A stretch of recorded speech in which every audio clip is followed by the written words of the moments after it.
Hoje eu quero compartilhar com você o livro de Daniel, capítulo 2, que nos diz sobre o sonho do rei Nabucodonosor. Nabucodonosor teve um sonho escartológico, um sonho que estava apontando para as coisas que brevemente iriam acontecer.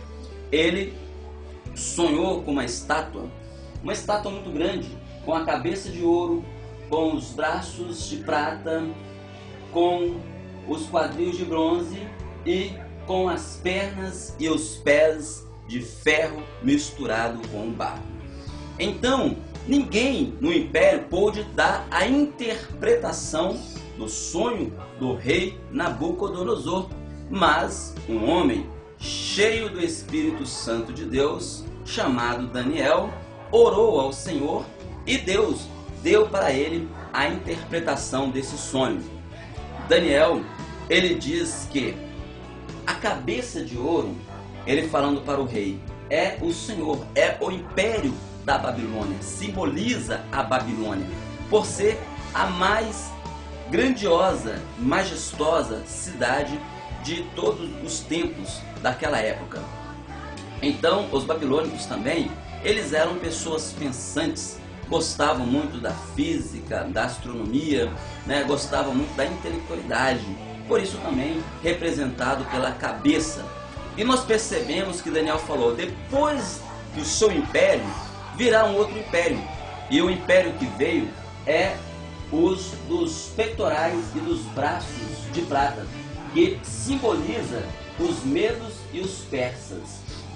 Os medos e os persas, eles eram muito hábeis, tinha uma destreza muito grande com as mãos, e eles foram o império que sucedeu a Babilônia.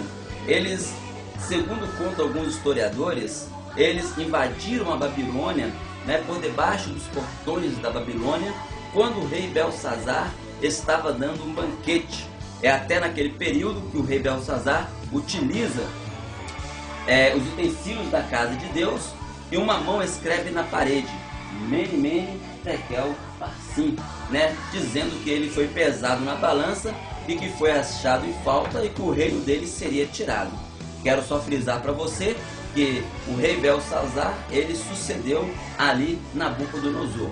Nesse período, Belsazar estava tomando conta do Império Babilônico, e depois que Deus dá a sentença para Belsazar, como eu disse, os medos e os persas estavam durante a noite desviando o curso do rio.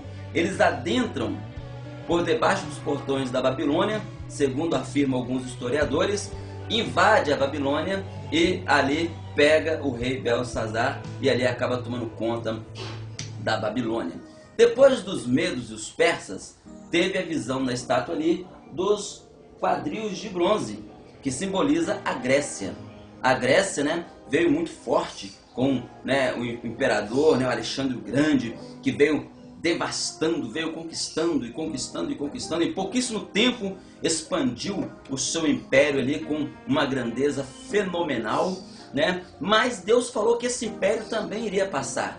E os gregos, eles gostam muito do erotismo, adora a deusa Atena, adorava a deusa Atenas, Nós também podemos perceber agora que depois dos gregos vieram agora as pernas de ferro, que é representado aqui pelo Império Romano. O Império Romano foi o império que mais ficou aproximadamente 1000 anos com a sua espada begume, 1000 anos dominando o mundo conhecido daquela época. Então nós podemos perceber também que as pernas e os pés eram misturados com barro, Os pés eram misturados com barro, significando assim que esse império ele seria forte, duraria um grande período, porém esse império seria ao mesmo tempo forte e ao mesmo tempo frágil, porque o barro não se mistura com o ferro. E nós podemos perceber que no Império Romano houve uma divisão muito grande. Havia traições, havia disputas por cargos, havia disputa para quem iria ficar no Império. Então o Império Romano foi marcado com muito sangue, muita disputa. Então ele não conseguiu ficar. Perceba, amado ouvinte, que do ouro foi para o barro misturado com o ferro. Ouro, depois do ouro a prata, que é inferior ao ouro, depois da prata o bronze, que é inferior à prata, depois do bronze o ferro, né, que é inferior ao bronze, depois do ferro o barro. Né? Isso, então, o que nós podemos perceber com isso? Que o mundo ele não iria melhorar, nem politicamente e nem espiritualmente. Nós estamos percebendo que a política do nosso mundo está um caos. Nós estamos percebendo que o mundo, na sua questão espiritual, está cada dia mais se afastando de Deus e expressando abertamente não a Deus. Mas a Bíblia nos diz que uma pedra sem auxílio de mão foi cortada. Essa pedra bateu na estátua e ela acabou de uma vez com a estátua. Esta pedra, ela destruiu aqueles impérios, destruiu aquele reino e ela cresceu.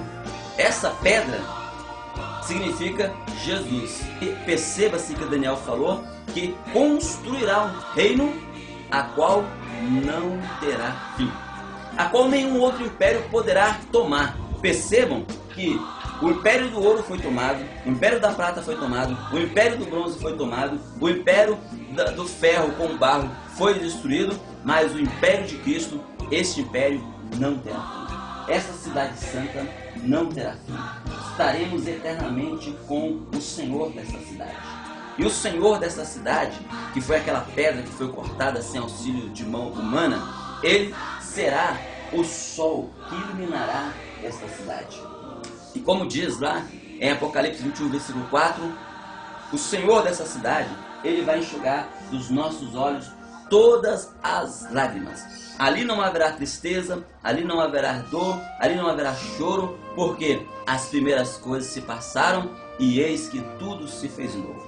Então, pense nisso, um forte abraço, que Deus te abençoe, te dê muita paz, muita saúde, muita prosperidade e que você possa refletir que Jesus Cristo está voltando para aniquilar, destruir com todos aqueles que estão se levantando contra o seu santo nome. E ele arrebatará a sua igreja, e a sua igreja morará para sempre com ele, lá nos altos, na cidade santa, preparada para a igreja, preparada para o povo santo. Então, pense nisso. Um forte abraço do seu amigo Alessandro Marques.